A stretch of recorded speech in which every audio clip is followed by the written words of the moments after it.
Frère, venez voir, venez voir, venez voir. Ça, c'est le trophée de Poutine, ça. C'est les armes des Occidentaux que la Russie a pris sur le front de l'Ukraine. Frère, il y a pour Américains, Allemands, Suédois, même nos amis français. Il y en a dedans. Frère, il dit, c'est gâté. Mais il s'arrête pas là. Il a attaqué les États-Unis. Poutine. Il a attaqué les États-Unis et puis la France. Et puis l'Occident. Et puis, Chegou dit que les armes des Occidentaux, là, que ça vaut même pas la technologie, ça n'a même pas la puissance des armes soviétiques, de l'ère soviétique. Il dit c'est les petites armes.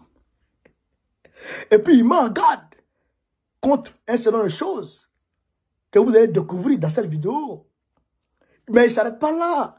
Frère, ils disent que la technologie des armes des Occidentaux, frère, sera partagé avec les partenaires de la Russie. Alors que le Mali est partenaire avec la Russie. Le Burkina Faso est là-bas. Donc, normalement, nous aussi, on doit avoir clair dans la technologie. Ou bien, donc, chers camarades d'Afrique, regardons ensemble cette vidéo. Partagez-la partout à travers le monde entier.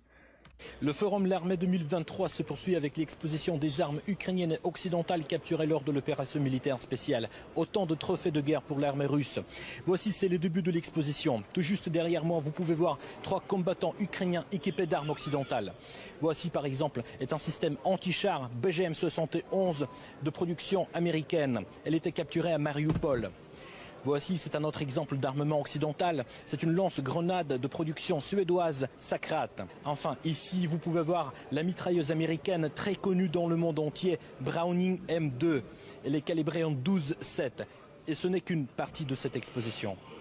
En tout, plus de 870 pièces militaires sont exposées ici. Il y a des obusiers, des fusils d'assaut et de précision, des gilets pare-balles, enfin de nombreuses missiles avec des drapeaux ukrainiens. Les visiteurs ont particulièrement remarqué un canon d'artillerie américain M777. C'est l'un des plus grands objets militaires exposés ici. Le véhicule blindé américain Hummer se fait également remarquer pour les impacts de balles sur les vitres et les autocollants en ukrainien. Parmi les visiteurs de l'exposition, on trouve de nombreux hauts gradés militaires, dont le ministre namibien de la Défense et des anciens combattants, qui a partagé avec nous ses impressions sur cette exposition et le forum.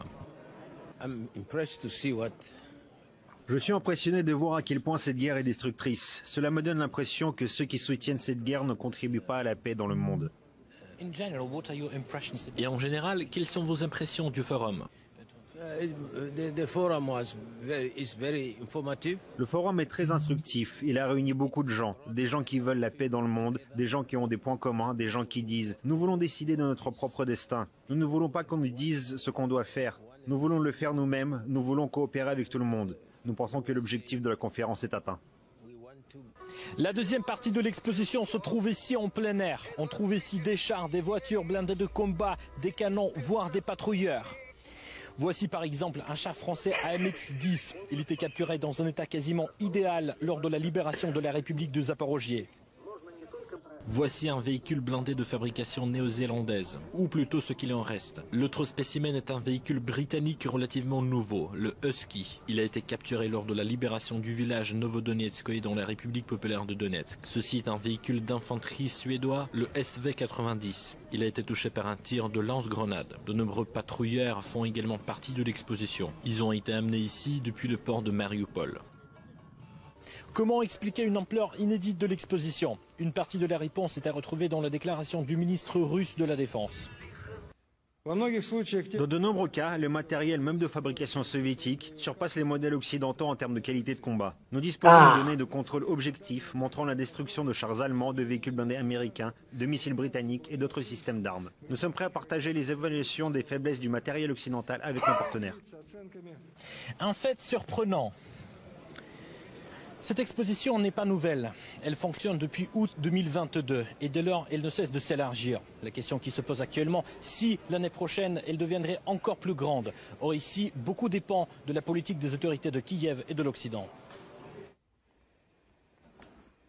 Dmitri Medvedev, vice-président du Conseil de sécurité de Russie, a également visité cette exposition. Il a souligné que les livraisons occidentales à l'Ukraine n'ont pas pour but que d'augmenter les profits des sociétés militaires. Ces véhicules, quand nous les mettons à feu, nous le faisons avec succès et ils brûlent avec une flamme bleue, ils, l'Occident, reprennent la discussion sur l'importance de revenir à la table des négociations et de trouver un compromis, etc. Mais il faut comprendre que ce n'est qu'une partie de l'histoire. L'autre partie, c'est que c'est comme ça que les secteurs militaro-industriels américains et européens gagnent de l'argent. Pour eux, c'est un moyen de gagner d'énormes sommes d'argent en fournissant leurs véhicules à l'Ukraine. De ce fait, ils font leur profit et quand ils disent qu'il faut entamer des négociations sur la paix, ils font la preuve de la ruse dans leur position. Ils ne veulent pas la négociation. Ils veulent aggraver le conflit militaire afin de gagner de l'argent pour leur budget. Que pouvons-nous y faire? Nous les combattrons et leurs chars et leurs véhicules continueront de brûler. Je trouve important que nos concitoyens voient les véhicules de l'ennemi. Il ne faut sous-estimer personne. Comme d'habitude, il y a de bons et de mauvais exemplaires. Tout cela est testé sur le terrain, lors des combats, et à l'évidence, nous avons appris à les combattre efficacement. Les États-Unis cherchent à reformater pour leurs besoins le système de coopération interétatique existant dans la région Asie-Pacifique. La promotion des stratégies dites Indo-Pacifiques vise essentiellement à créer des associations politico-militaires contrôlées par Washington. Nous n'excluons pas qu'ils s'efforcent d'intégrer à part entière les forces de l'OTAN avec les structures du bloc AUKUS. Ces mêmes pays utilisent la même approche donc, par rapport aux pays africains. Le président russe ne s'est pas limité donc, à des mots généraux et a donné un exemple concret. Écoutons. Ainsi, des pays tels que la Centrafrique ou le Mali, qui font partie de la région sahélo-saharienne, sont devenus les cibles d'attaques directes de nombreux groupes terroristes après que les États-Unis et leurs alliés ont déclenché l'agression contre la Libye qui a provoqué l'effondrement de l'État libyen. Tout juste après le président russe, c'était le tour du ministre russe de la Défense de prendre la parole. Sergei Shoigu s'est arrêté tout particulièrement sur le conflit ukrainien. Il faut dire que le ministre russe de la Défense a donné notamment son avis sur la qualité des armes occidentales. Je vous propose d'écouter. Dans de nombreux cas, le matériel même de fabrication soviétique surpasse les modèles occidentaux en termes de qualité de combat. Nous disposons de données de contrôle objectifs montrant la destruction de chars allemands, de véhicules blindés américains, de missiles britanniques et d'autres systèmes d'armes. Nous sommes prêts à partager les évaluations des faiblesses du matériel occidental avec nos partenaires. L'autre question qui intéressait tout le monde était bien évidemment la situation actuelle sur le champ de bataille. Le ministre russe de la Défense a expliqué pourquoi la contre-offensive ukrainienne a échoué et donc quels bénéfices tirent les États-Unis de toute cette situation en Ukraine. Malgré l'assistance complète de l'Occident, les forces armées ukrainiennes ne parviennent pas à obtenir de résultats. Cette contre-offensive stratégique médiatisée en sert d'exemple. Les actions habiles du personnel de forces armées russes, leur cohérence et leur haut niveau de formation permettent de réagir avec souplesse à la mise en œuvre par Kiev de plans de ses parents occidentaux. Les résultats préliminaires des opérations militaires montrent que les ressources militaires de l'Ukraine sont presque épuisées. Sous le slogan du soutien à Kiev, les États-Unis vident les arsenaux militaires de leurs partenaires dans différentes régions du monde, promettant en échange des livraisons avantageuses des matériels de production occidentales. L'une des déclarations clés de ce forum concernait l'utilisation des armes à sous-munitions. La Russie n'en a pas utilisé, mais la situation peut bientôt changer car Kiev s'en sert beaucoup et activement. Un autre problème humanitaire concerne les décisions des États-Unis de fournir des armes à sous-munitions à Kiev. Les conséquences de l'utilisation de telles armes pour les civils sont bien connues. Auparavant, les représentants américains avaient déclaré à plusieurs reprises que l'utilisation des armes à sous-munitions était un crime de guerre. Aujourd'hui, Washington et ses complices commettent ce crime en Ukraine. Jusqu'à présent, pour des raisons humanitaires, nous nous sommes abstenus de les utiliser. Cependant, cette décision peut être reconsidérée. Mais comment expliquer la position des États-Unis qui continuent à livrer des armes à Kiev? Une partie de la réponse est à retrouver dans la déclaration du ministre russe des Affaires étrangères qui est venu en personne au forum. Écoutons. Il est évident que la tentative d'affaiblir la Russie par l'intermédiaire des néo-nazis ukrainiens est un élément de la stratégie de réanimation d'un ordre mondial unipolaire. Le même objectif est poursuivi dans d'autres régions où tout réfractaire devient la cible de menaces et de chantage afin d'éliminer les obstacles au plan hégémonique de Washington. Cette vision des grandes lignes de la politique internationale russe sont largement partagées par un certain nombre de délégations étrangères et experts qui ont pris part à ce forum. Frère, donc, vous venez d'écouter, camarade d'Afrique, du début à la fin, le forum, en résumé, le 11e, je crois, forum pour, comment on appelle ça, pour l'exposition des armes. Les armes que vous avez vues en début, c'est les armes occidentaux, les armes que les Occidentaux ont fournies à l'Ukraine, que les Russes ont récupérées. C'est ça, ils ont exposé. Ils disent ça là.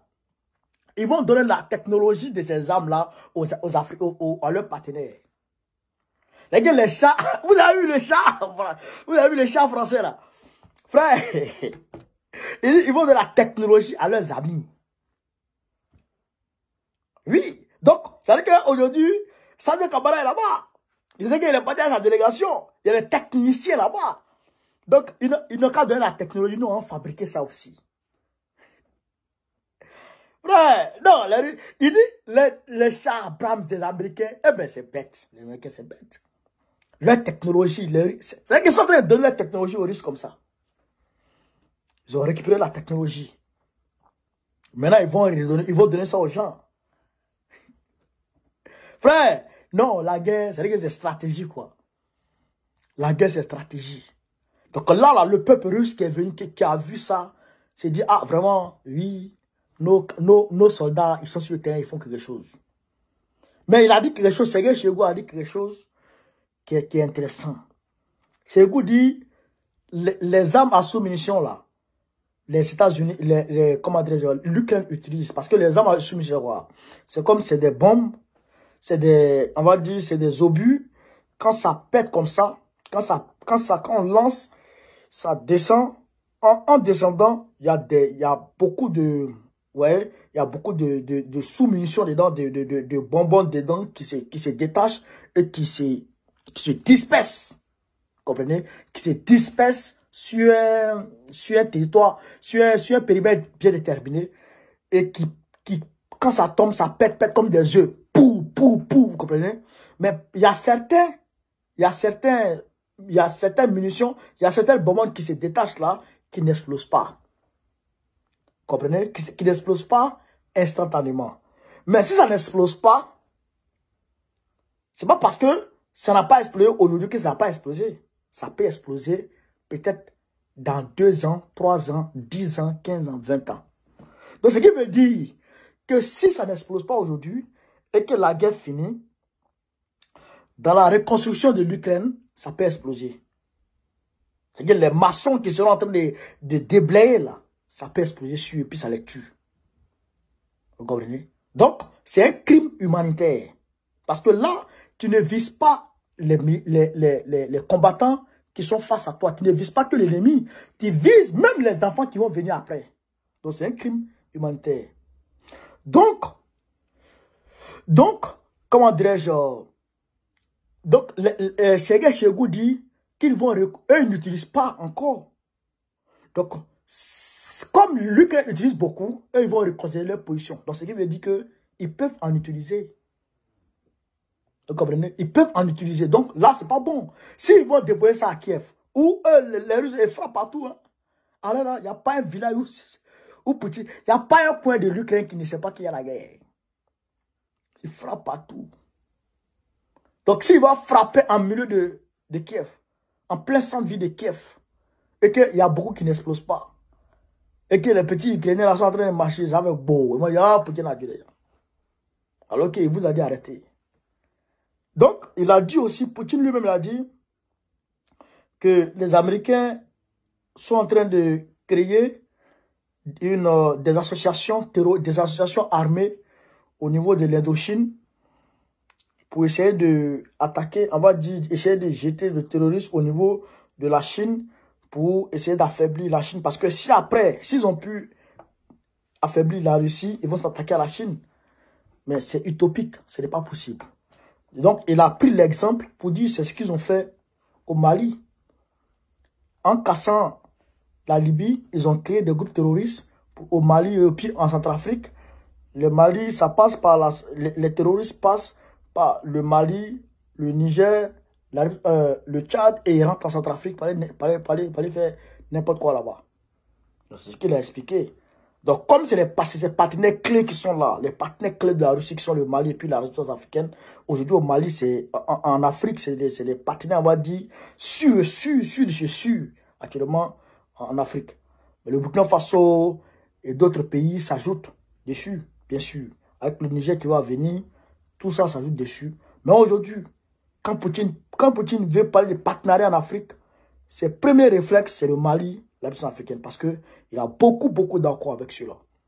Voilà un peu ce qu'on appelle l'Afrique. Donc, moi, je suis très enthousiaste, très content de voir ces victoires qui ont été engrangées par notre gars Poutine depuis sa position. Voilà, on est trop content. Vive le monde multipolaire, vive le panafricanisme, vive l'Afrique libre. On est ensemble, Babo, président de la Côte d'Ivoire en 2025. Merci, cher camarade d'Afrique.